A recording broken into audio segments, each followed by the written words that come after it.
નમસ્તે મિત્રો, જય દ્વારકાધીશ. ક્ષેમ કુશળ હશો, આનંદમાં હશો, આશા રાખું છું.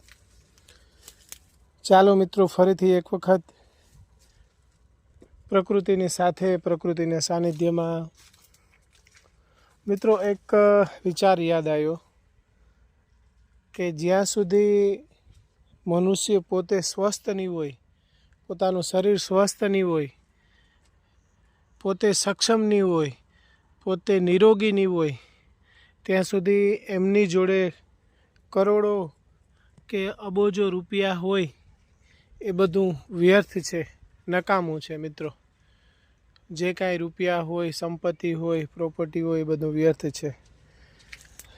મિત્રો, આપણે આપણા સંતાનોને, આપણા વારસદાર સંતાનોને, દીકરા દીકરીઓને ખૂબ પ્રોપર્ટી આપશું,